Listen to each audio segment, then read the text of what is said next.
Assalamualaikum. I'm Ariha Asim and I'm going to tell you the symptoms of hyperacidity. Actually hyper acidity ایک ایسی condition ہے جو کہ ہم میں سے تقریباً ہر کسی نے اس چیز کو اپنی لائف میں کبھی نہ کبھی تو فیس کیا ہی ہوگا. اگر کوئی مطلب کانسٹنٹ پیشنٹ نہیں ہے اس چیز کا تو کبھی نہ کبھی ہمارے جو لائف اسٹائل ہے یا پھر جو ہماری ان بیلنس ڈائٹ ہے وہ ہمیں اس چیز کی طرف لے جاتی ہے کہ کبھی ہمارے اندر تیزابیت بڑھ جاتی ہے کیونکہ ہمارے جو کھانے اور ہماری نہ تو کوئی واک ہوتی ہے نہ تو کوئی ایکسرسائز ہوتی ہے. تو اس طرح کی کنڈیشن ہمیں ایسیڈیٹی کی طرف لے جاتی ہیں. تو ہائپر ایسیڈیٹی کے اندر ہم لوگوں نے لیکن یہ ہے کہ گیسٹرو انٹسٹائنل ٹریکٹ کی جتنی بھی پرابلمس ہوتی ہیں ان کے سمٹم سم ہاؤ ریلیٹڈ ہوتے ہیں. مطلب ان کو اب یہ ایک فزیشین کا کام ہے کہ وہ یہ ڈائگنوز کرے کہ whether these symptoms are due to the hyperacidity اور there is some other انڈرلائنگ cause. تو سب سے پہلے تو یہ چیز ہے کہ ہارٹ برن کے ساتھ پیشنٹ آپ کے پاس آئے گا کہ یعنی کہ اس کو سینے کی جلن بہت زیادہ محسوس ہوتی ہے اور وہ سینے کی جلن ہوتی بھی اس طرح سے جیسے ایسا محسوس ہوتا ہے کہ ہارٹ کو ہی جو ہے نا کسی نے ہارٹ کے ارد گرد گیسز محسوس بھی ہوتی ہیں. ہارٹ والے ریجن میں ہوتی ہے تقریباً یہ, اس وجہ سے اس کو ہارٹ برن کہا جاتا ہے کیونکہ جو ہمارا اسٹمک ہے it is lying just below the heart. So the region becomes so this region is confused with the heart's place. That's why. اور اس میں فلیشولنس بھی بہت زیادہ ہوتی ہے اور برپس پیشنٹ کو بہت زیادہ آتے ہیں کھانا کھانے کے فوراً بعد جو ہے وہ جن کو ہم لوگ کھٹی ڈکاریں کہا جاتا ہے کہ اور یہ اس طرح کی انکنوینئنس ہوتی ہے کہ مطلب جو ارد گرد والے لوگ بھی ہوتے ہیں وہ بھی اس پیشنٹ سے کافی حد تک آبازار ہو جاتے ہیں کہ مطلب کیونکہ یہ اسمیلی بھی ہوتے ہیں تھوڑے اور یہ بہت زیادہ پیشنٹ کے اپنے لیے کافی ایک مطلب ہوتی ہے انٹالریبل کنڈیشن ہوتی ہے جس کو اس کا دل چاہتا ہے کہ فٹافٹ سے جو ہے نا اس سے وہ چھٹکارا پا لے.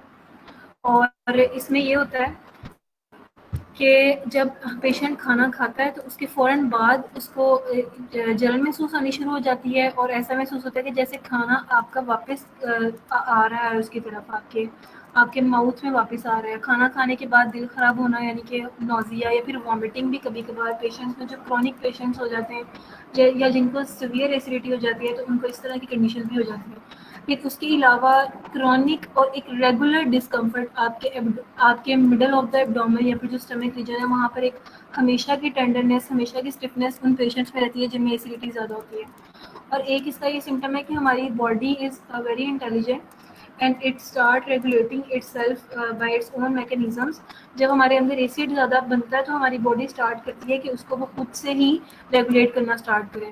تو ہمارے اندر سلائیوا کی پروڈکشن بھی یہ بلکہ بالکل ایک ایکیوٹ کنڈیشن ہے. بالکل اسٹارٹ میں جب ایسیڈیٹی ہوتی ہے تو سلائیوا کی بہت زیادہ سیکریشن اسٹارٹ ہو جاتی ہے کیونکہ سلائیوا ایک الکلائن ان نیچر ہوتا ہے اور ہماری باڈی ٹرائی کرتی ہے کہ ہم اس ایسڈ کو وہ خود سے ہی مینیج کرنا اسٹارٹ کریں with the more production of سلائیوا.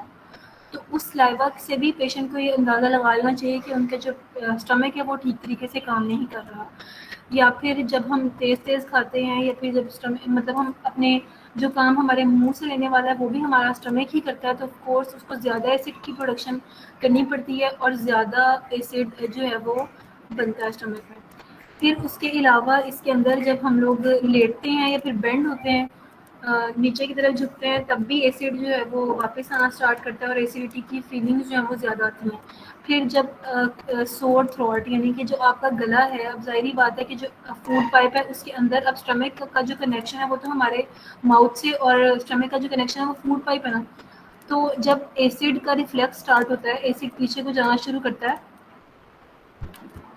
تو ایسا ہوتا ہے کہ پیشنٹ کو محسوس ہوتا ہے کہ شاید گلے میں بھی نا سوزش ہو رہی ہے. اس کی جو آواز ہے وہ تھوڑی بھاری ہو جاتی ہے آواز کلیئر نہیں رہتی اور گلے میں بھی جلن سی محسوس ہوتی ہے اور کف بھی اسٹارٹ ہو سکتی ہے. اس میں یہ مطلب بہت یہ ایک کامن کنڈیشن نہیں ہے کچھ لوگوں کو یہ ہوتا ہے. اس کے علاوہ جو بلڈی اسٹولز ہیں وہ بھی ہو سکتے ہیں کیونکہ جب السر مطلب جب ایسیڈیٹی زیادہ تر رہتی ہے تو ایسڈ کی وجہ سے آپ کا جو اسٹمک کی لائننگ ہے نا وہ خراب ہونی شروع ہو جاتی ہے کیونکہ ایسڈ ایچ سی ایل کی پروڈکشن ہوتی ہے وہاں پر ایچ سی ایل ہوتا ہے ہمارے اسٹمک میں.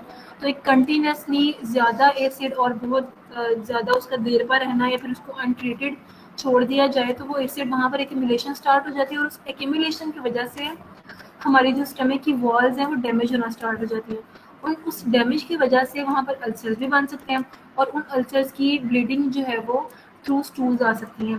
اب وہ بلڈ جو ہوتا ہے وہ فریش بلڈ نہیں ہوتا بلکہ ایک اولڈ بلڈ ہوتا ہے جس سے آپ اندازہ لگاتے ہو کہ اسٹمک سے آیا ہے. اس کے علاوہ جو وامٹنگ میں بھی بلڈ آ سکتا ہے ایسیڈیٹی کی وجہ سے. مطلب ایسیڈیٹی ایک ایسی کنڈیشن ہے جو کہ ہر دوسرا بندہ اس کا شکار ہے اور اس کو بہت زیادہ اگنور بھی کیا جاتا ہے. ہلکا پھلکا کوئی بھی جو ہے وہ لے لی اینٹی ایسڈ لے لی اور اس کو بس چھوڑ دیا. مطلب اپنا لائف اسٹائل کو جب تک ہم چینج نہیں کریں گے تب تک ہم لوگ ایسیڈیٹی کو ختم نہیں کر سکتے. پھر ہم لوگ یہ دیکھتے ہیں کہ ایسیڈیٹی کی وجہ سے ہم لوگ پیشنٹ کے اندر لاس آف ایپیٹائٹ بھی ہونا اسٹارٹ ہو جاتی ہے. کہ اب ظاہری بات ہے اب ایک پیشنٹ کھانا کھاتا ہے تو اس کو اتنی زیادہ ڈسکمفرٹ ہوتا ہے تو وہ کھانا ہی کم کرنا اسٹارٹ کر دیتا ہے. مطلب اپنی بھوک کو ہی کم کرنا اسٹارٹ کر دیتا ہے. بھوک لگتی ہے تو وہ کھانا کھاتا نہیں.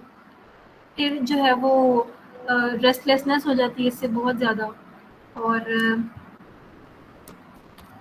فلیچولینس کا میں نے آپ کو بتا دیا کہ گیسز کا بھی پیشنٹ کافی زیادہ شکار رہتا ہے. Thank you so much. It was all from my side. Thank you so much for listening to. Thank you doctor عریحہ.